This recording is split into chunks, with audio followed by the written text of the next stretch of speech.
This is a daughter podcast where dads come to talk, think, and thrive with your hosts, Oscar and Blandon. Our mission is to cultivate a community of strong, mindful, and present fathers. We want to curate honest conversations with all men, but especially those who have the honor of raising daughters. Hey everyone, Oscar here, the daughter podcast with Blandon on the other side. How's it going, brother? Hey, it's going good, man. I'm back in the land of the living. So I was very sick. I was extremely sick. My daughter got sick on Father's Day. And as I recall, supposedly a good friend of mine was telling me, hey, if you're fortunate enough, you'll get it on your birthday. And sure enough, because you said that, I got sick on my birthday. And I've been sick ever since. I do feel bad about that, I'm not gonna lie. Because I wasn't wishing it on you. I just was saying that historically, the days that are for you are not for you. They're for your girls. That's why I said if you're lucky, you'll also have it on your birthday.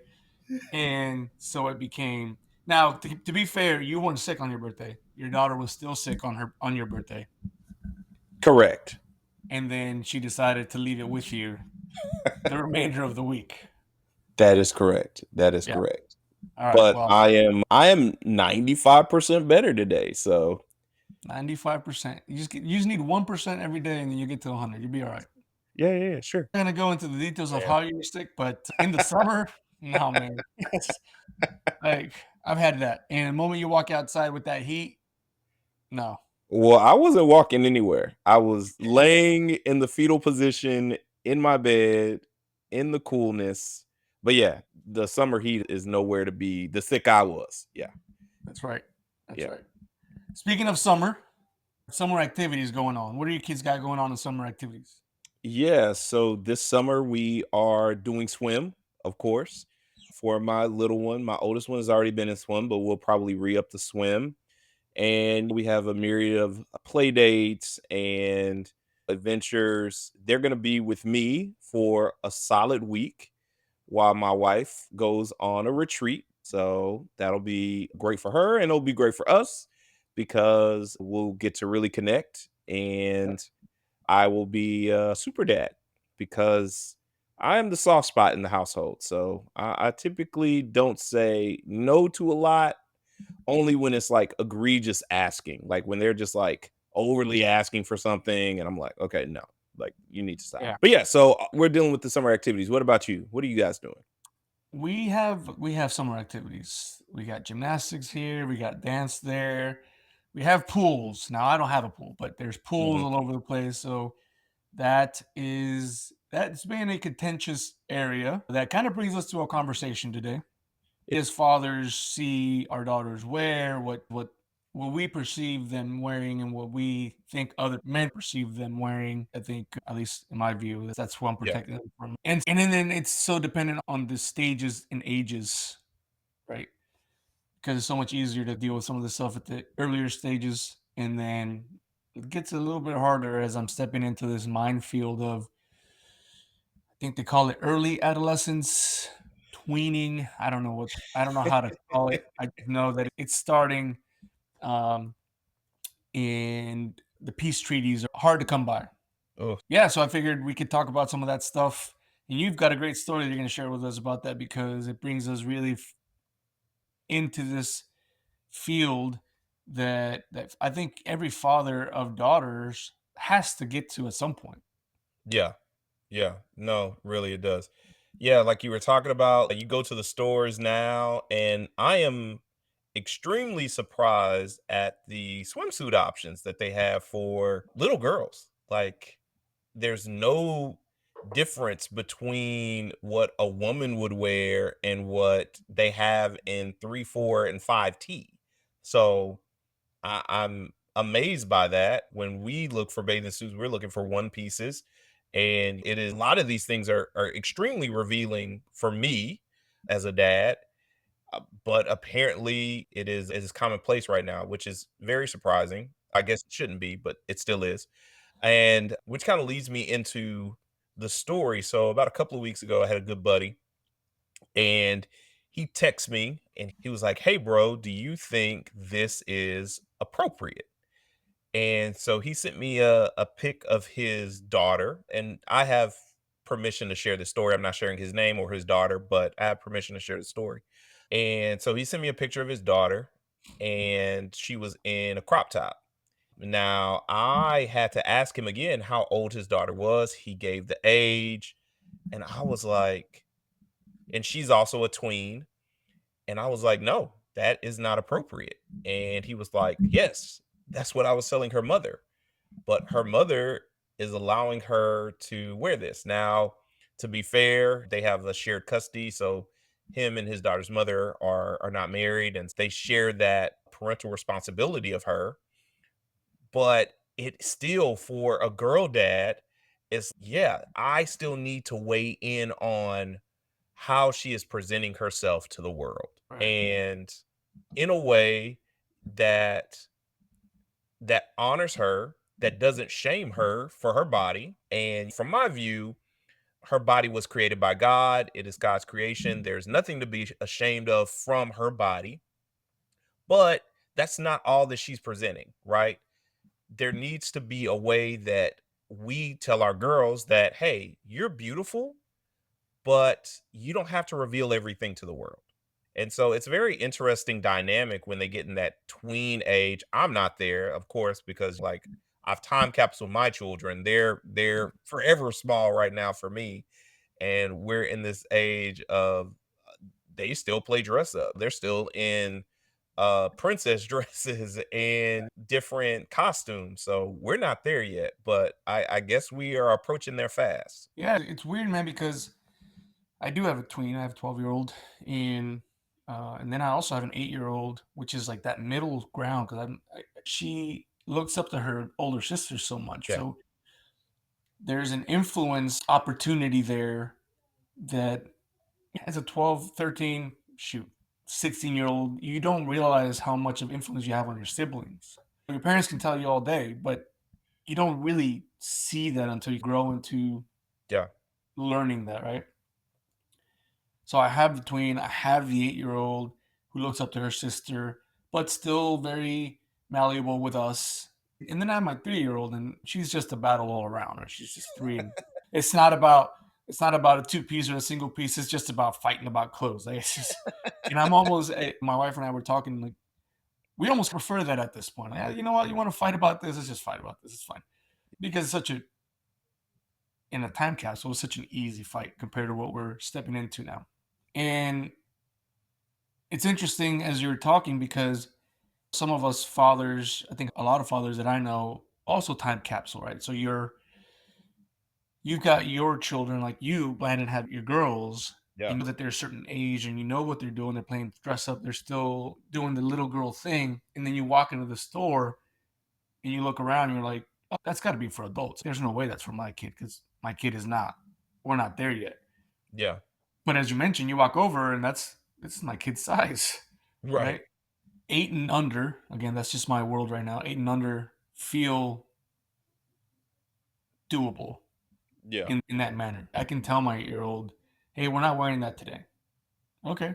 Right. Because I say we can wear this or this, but not that. The 12-year-old is a little bit different because for two main reasons. One, facing social media. When I was 12, there was no social media. There was nothing to consistently bombard me with what I should be wearing, what the celebrities are wearing, what the popular people were like. I didn't have any of that. I think and you can attest to this, right? During our tween and teen years, you're basing it off of everything is based off of real world in front of you things, right? So sure the popular kid is wearing XYZ, but whatever. It's not constantly being bombarded. You leave school, you leave that environment, and then you're back to where you're at. Now, now my daughter doesn't have social media. Her friends have social media, which is where I assume she gets a lot of this information from. And I don't know to what extent they have or what they do. But I wasn't a girl, so I don't know what that feels like at that stage. I have an idea of what I felt like at that stage as a boy, much different. And two, as you have many times mentioned, I'm not a fashionable dude to begin with, right? So like my fashion is a black t-shirt, maybe some words on it, probably feet will hunt, uh, some shorts, and that's about it. I just don't. I don't need much as far as clothing is concerned. Um, My wife, luckily, is fashionable and she keeps up with what the girls may be wearing. So that's also a point of contention because of my lack of understanding of the fashion and then her understanding of the fashion. And then I suppose thirdly is that I hold certain things from the boy's point of view as to what she is wearing or wants to wear, right? And it's hard to talk to her about those things because it's let me tell you what a 13-year-old boy is looking at when you wear this, right? Mhm. Because that's just the nature of a 13-year-old boy or a 14-year-old boy, or worse, a older man looking for a very young child, right? I constantly remind my daughter, my number one job is to keep you safe. And Yeah. it's not physically safe, it's mentally safe, it's emotionally safe, spiritually safe. That's my Yeah. job. The word safe is what I want to always provide for you. And that includes sometimes not going with what other people are doing, right? Absolutely. Because what the wall that I'm hitting currently is, well, all my friends do this. I'm the only one not doing this. And the easy answer, which I've said many times, is I don't care. I don't care because her friends are not my responsibility. It's her. That's the easy answer, and that's the honest answer. But we know that it's more complex than that, Yes. right? Yes. And that's a complexity I think that fathers of daughters have a hard time with. Or maybe I'm just speaking for myself, but that's that complexity of you don't want to be standing out negatively, want to be part of the crowd. And these ages are where they're trying to find themselves. They're alone are trying to find who they are, what their voice is, all these different things. I find it a battleground that we've stepped in, just trying to figure out how to talk to her daughter about her image of herself, Yeah. self respect, respect for our faith. There is a certain amount of perception that comes off. And to be perfectly honest with you, I also tell her I can take my shirt off in the summer, Yeah. right? And no one will bat an eye. I'm a dude, take my shirt off, it's hot. You can't do that. It's not the same, right? It's not the same. Yeah. It's not the same. Now, in an effort to lead by example, I try to differentiate the situation. So, what I mean by that is I will sleep without a shirt. I'll walk around my house with my wife and my daughters without a shirt.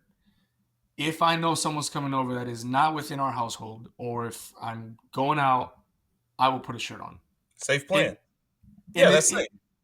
well, but it's just for me to show them that I also respect other people. For example, Absolutely.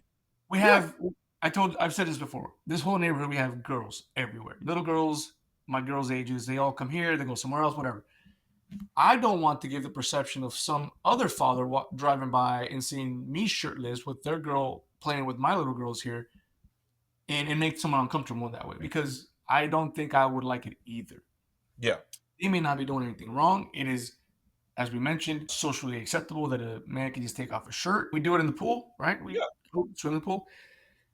But it's my effort to lead by example. Hey, we are no longer just in the comfort of our own home. Someone has entered our home. Now I'm putting a shirt on. It's the effort for me to do that. Although it's not, I know it's not exactly the same thing. Right. And that goes to my point. We are experiencing a conversation that I don't believe that boy dads, boy moms, but specifically boy dads have to have. You don't have to have a conversation about, son, what are you wearing? You can't, you're not leaving this house dressed in those basketball shorts and that hood. Whatever the boys are wearing. I don't know. I don't have boys, but what I have seen is little boys running around just freely, shirt off, underwear, and that's it. Little to nothing. I've seen in the airport. But there is a certain level of modesty that women, young ladies, girls should have. And we have to have that conversation. We can't avoid that conversation because just like you said, there is someone out there that is looking at them in this way that may be sexualizing them. And yeah, there's somebody who could be looking at young boys and sexualizing them. But more often than not, there are people out there who are looking at our young girls as sexual beings. And I say this not to be controversial, but just to be real, just to state the point of that is why we're hyper focused about it.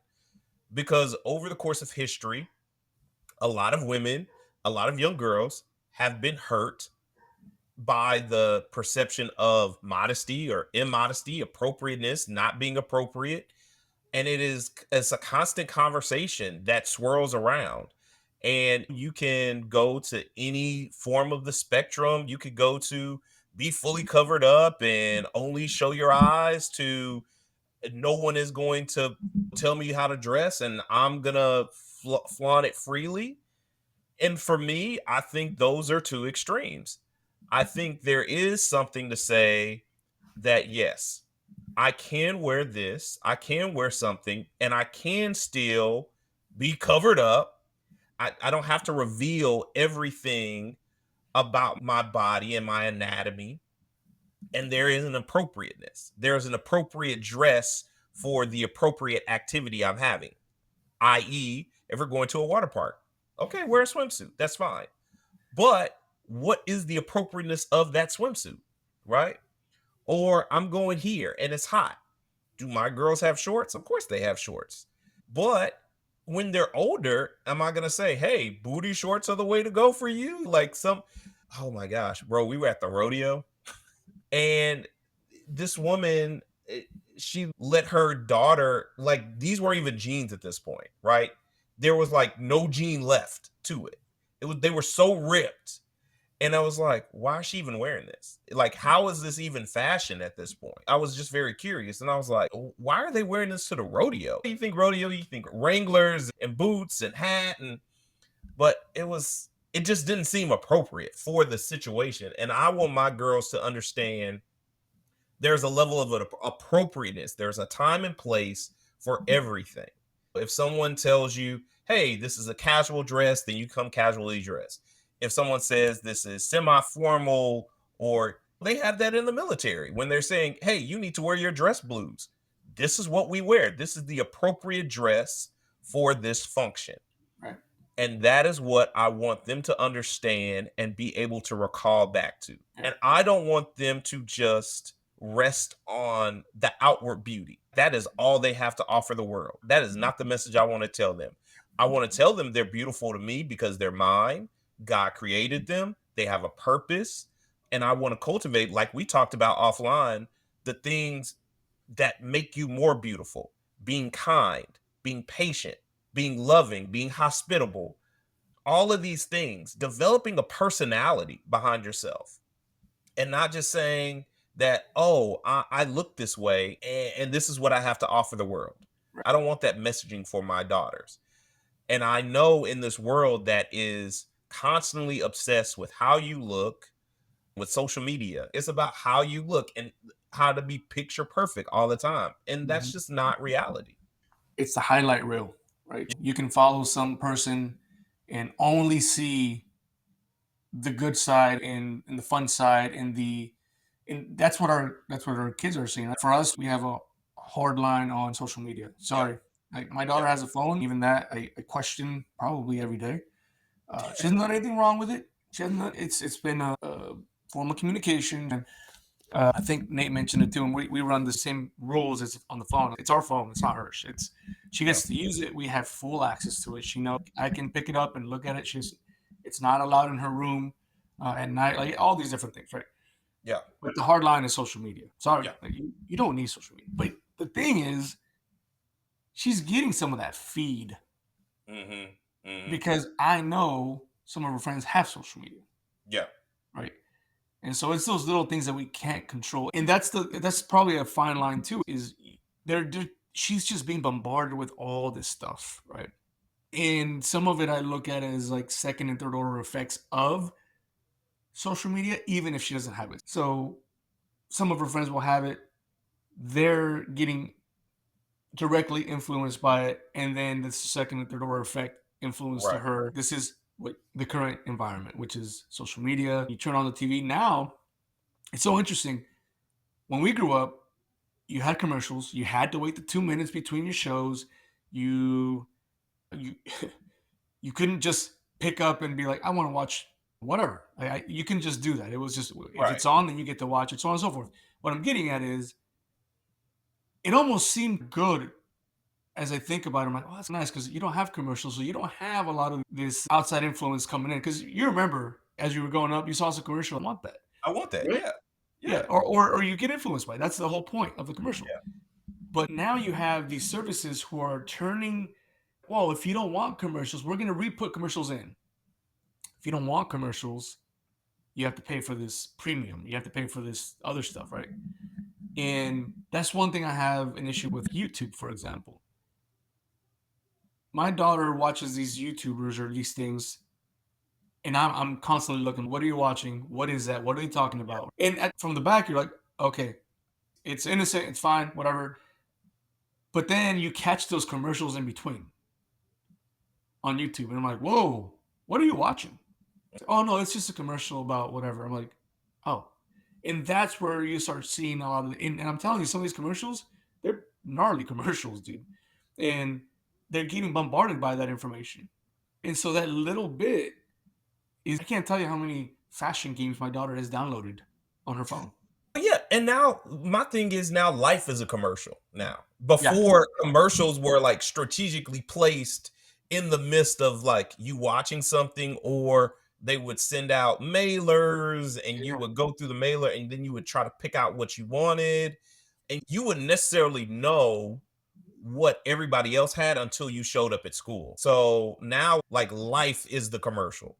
yeah, So many influencers have these spots, and I think it was like the most wanted gift for Christmas was like a Stanley Cup or yeah. something like that. Everybody knew that. You're right. And Yeah, everybody already knew that, but everybody already knew they wanted the Stanley Cup, right? A lot of times, if you were at school, you wouldn't know until you went to school and you saw somebody with something, and then you were like, you ran home, and then you were like, oh, now I have to have it.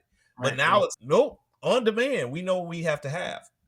But I did want to back up a second, and I did want to clarify one thing, and that is it's going back to saying what you said before, and you've constantly said in the podcast, which I'm so grateful that you constantly say, is that we want, even though we don't have boys, we want men to raise good young men, good boys who interact with our daughters. That has been your constant messaging, and I echo that and completely agree with that. And so, even if our daughters were to wear something that may be inappropriate at a time or immodest, it still doesn't give a young man, it still doesn't give a boy the right to treat her with disrespect. And so, I also want to give that caveat out there, because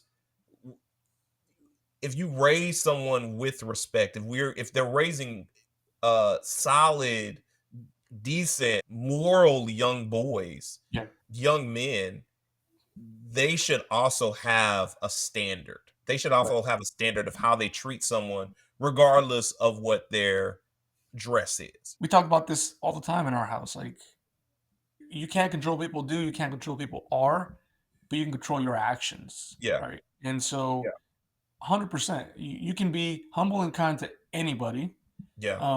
just like you could be horrible and ugly to anybody. That's a personal choice, and by no means am I saying, and I've yet to say this to my daughter. I don't. That's not my plan to ever say that. But I'm not saying, hey, if you wear that, this can happen to you. Like, you're causing this thing to happen. Correct, By correct. no means, because that's ridiculous. Now, I do let my daughter know that there is evil out there in the world, Yes. Yeah. and it's not her fault that it's out there. That's one thing I want to make clear, because I want to grow her own mindset of what she values in herself, Yeah. right? With the understanding that there is a certain perception of certain clothing that is worn. We know that. We talked about the differences between men. Just to reiterate, we go to a pool, little boy decides to take off his pants and run around, everybody's laughing, Yeah. right? And obviously the mom's trying to put his pants back on. If a little girl did that, I guarantee, I know for me, I'd be running over there covering my little girl, Or right? Like people would it's a be very quick covering process, their eyes, right? and yeah. So yeah, but by no means am I getting to that where if you were this could happen. Yeah, that's not what it is at all. We should Oh, never be a, there. There should not be that aspect of of blaming yourself for things that you, especially bad things that you cannot control. We get that, but nurturing her mindset of, hey, what are you trying to say with your posts? Are you trying to exude certain things with for yourself or of yourself with the way you dress? Because we know through study, like people, not just girls, people feel a certain way when they dress a certain way, yeah, or they feel a certain way, therefore they dress a certain way. yeah, So like yeah, the clothing that we wear can give off a certain feeling that we have, or we feel a certain way that makes us pick certain things we wear, right? And in fact, unfortunately, that science is used against the consumer for us, our girls, right? Because they know that there's certain psychology that will say, if you wear this, you will feel like this. The silly ones are like the joking ones. What's that movie? Oh man, the Lorax, oh, right? So like when they're talking about the air in the bottle, yeah, right? okay, okay, And they're like, oh yeah, when you open the bottle, this whole thing happens. Because you do this, then this will happen. And we see this a lot in our current environment. We see this a lot, right? The advertising is saying, if you purchase this, if you wear this, if you eat, this is the result. yeah, And we want this result, and that's what we're doing. But what I'm trying to do, and when I know that my wife the same, like what we're trying to do is say, hey, what is it that is making you wear this or that? What is it that you're trying to do? As an example, I see people wear leggings at an airport. And my Neanderthal thought process are you must be getting off the plane and jumping into the gym right away. Like that's got to be it. We know that it's not. The leggings are now a fashion. Like I yeah. get that. But early Athleisure, on, athleisure wear, yes, sir. right. Yeah, But early on, people were like wearing these things. I'm like, I know you're not getting off the plane and going to the gym. What's the utility of this? So for me, there's no utility in that. So yeah, that's yeah, why my brain is. I guess you're in a hurry to get to the gym. Wherever you're flying to, you got to get to the gym, right? yeah, Utility. So that's where I even tell that to my daughter. I'm like, what is the utility of that right there? So, but I try to steer towards utility, and then when I'm with my wife, because I'm careful to traverse the message that I want to give, then we together we really dive into, hey, what are we trying to say here? Does this clothes make you feel a certain way? Are you trying to copy someone else? What made you want to wear this thing that we're now having a conversation about? yeah.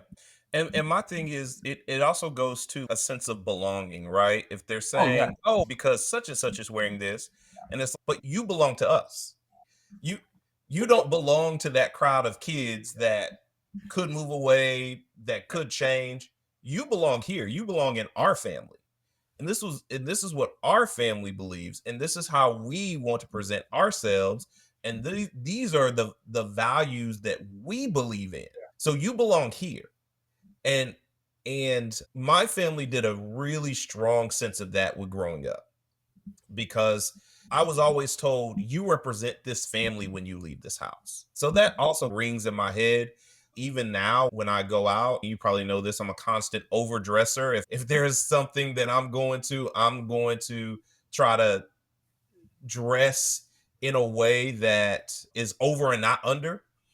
yeah. And You can say you're gonna dress to impress. It's all good. yeah, I try to. And a lot of these things are not dressing to impress for these young girls. They're dressing to solicit some kind of response. Yeah, And that is also not the messaging. yeah, You don't want to dress to solicit a response. You want to dress in a way that honors you, honors your family, and honors the faith that you represent. And that's what right. I want to tell my girls. No, and that's 100% agree with you. It's there is one piece that you mentioned, but it, I think we tend to forget as older humans is that sense of belonging. Maslow's hierarchy of needs tells us that there's a sense of fitting in and belonging within your tribe, whatever tribe that is. Now, I completely agree with you, right? Like, we have a tribe. Like, you're here with us. This is who we are. And when we go out, we represent. I'm glad you brought that up because that is 100% a conversation that we constantly have. Like, no, I don't care about those people. Like, you represent your sisters, you represent your mother, you represent myself in this household, you represent yourself, and you represent God who Right. made you, right? And so it's easy. That conversation, the actual conversation is easy. It's understanding that she is coming from my oldest. She is coming from a place of a hierarchy of needs that we know humanistically we have, right? It's safety, belonging, like all these different things, and they don't want to differentiate themselves from the pack very often, right? This is the pack I want to roll with, so this is what they're wearing, so that's what I want to do. Yeah. And every so often I have to seriously stop, dude, because I went through that. Boy or girl, doesn't matter. I went through that, right? When I was a kid. I went through what is the group I'm with, what are they doing? Because that's what Mm, I'm doing, right? Because mm, I need to fit in. It, it's a real thing. It sucks because you're right. Ideally, we'd be like, no, this is your group right here. We're your group. But we know that the tween, specifically the teen years, they are yeah. finding their own way. They're finding their own path, and that path leads them to these other groups of people that they try to fit into. And I think that what you and I have been talking about throughout our episodes is always being able to be that ground, the grounding center for them. I've told my daughter this, and it's probably a little cruel, but I'm like, hey, these groups, they're gonna come and go. Like, and especially for us, this is our eighth move. This is their shoot, man, I don't know. This is my oldest third or fourth move, something like that. Yeah. It's always a battle leaving because my friends, but then now we're here. Now they got new friends, and so these friend groups, especially for us, like they're gonna change. They're gonna change, and you have to keep yourself true because that's the only thing you can control. The groups are gonna change, and who you want to fit into is gonna change. You have to just fit into you and represent your family.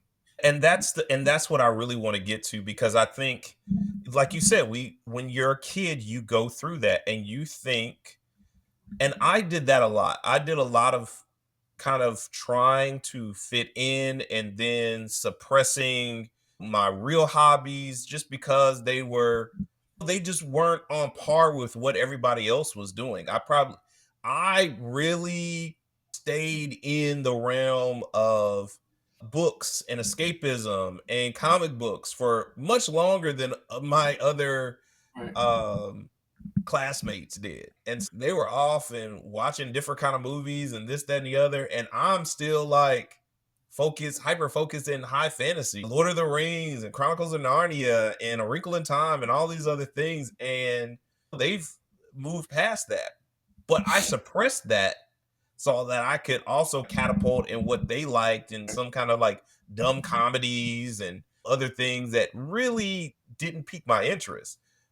But then as I grew and mature, I was like, no, this is what I really like. And there is some substance to the things that I really like. And these things also have deeper meanings. And that is why they resonate with me. And even with the way I dress, now that I could say that was probably one thing that I did not give into a lot of popular culture things. Like I wasn't the guy I never sagged my jeans. I always took my stuff to the dry cleaners. I always liked to look a certain way. And maybe that is probably why I have a hard line with my girls, because I'm like, I always wanted to look like a gentleman. I did not want to look out of place. And probably that's why I enjoyed when we had to do the dress blues in the military. I enjoyed those days. I enjoyed those Fridays, man. Going when we had to dress up I like that. So that wasn't hard for me. And so I also want to give that to my girls. Again, look your best. Don't look the way you think other people want you to look outside of this house. Yeah, again, it's just that battle, man. And I'm sure other girl dads are feeling that as they go into those teen years. I know I'm starting to feel that and traverse through that. So we may come back to this topic later, and I have a whole different set of problems or hurdles to go through. But the learning process is really important. And also understanding that we are in that learning process, right? Right. You're still within that 8 year and under. I'm getting into this. We have other folks that we're going to have on that have experience going through this section of life, this phase of life that I can't wait to ask questions about, because the whole point of our podcast and our platform is to be able to have those conversations, to take some of that information, and hopefully, as you mentioned before, beat those statistics, right? Learn faster, be better faster, and hopefully influence our daughters in our way, in our dad way, faster than they would if we weren't constantly learning and growing. Thanks for the conversation today. For everybody out there, send us what your thoughts are. What are you guys going through? And we'd love to hear your thoughts. So you can send those to conversations@daughterpodcast.com. You can also hit us up directly on social media. We're both on Instagram. You can go to www.daughterpodcast.com and find all of the stuff on the podcast there, including our handles and our social media presence. I can't wait to do a Q&A episode on here about the information or questions that we're getting in and comments. So it's not just questions, right? You guys can ask us questions. We're not the pros, but we can comment on some of these things, suggestions for topics that we may not be covering yet. And we're getting a lot of good feedback on that, on your side and on my side. So if you guys want, please send those our way. In the meantime, we'll continue the battle of growing as girl dads. Please join us in all the formats. Look us up on YouTube, get on here and listen, and then send us your thought. Landon, you got anything else for us? I actually do, man. People have been noticing I've been putting books in the background. And so this book, for this particular conversation, I wanted to put in, it's one of my favorite books to read to my daughters. It's called Mufaro's Beautiful Daughters. It's by John Steptoe. It's African folklore, and it's dealing with these two daughters and their dad. And I love this book because the dad is the one that drives home how beautiful his daughters are. And I think it's perfect for this conversation because the beauty comes from the dads assigning the beauty to the daughters. Now, they have their own kind of conflict, and it goes through this beautiful tale, but the whole time, the dad is adding value to the daughters. So if you're looking for a book to share with your girls and you want to add value and tell them that they're beautiful and they're loved, this is a perfect book to give to them. This is a perfect book to read to them. So I'll continue to have these book recommendations for all the girl dads about what books you can be reading to your daughters.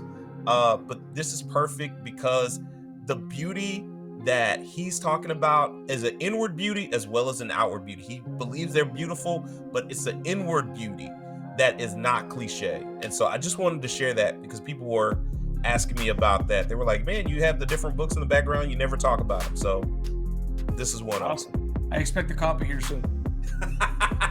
I'll send it to you. Amazon, we'll get it to you real quick. Again, Oscar here at the Daughter Podcast. Landon on the other side. We'll look forward to the next one with y'all.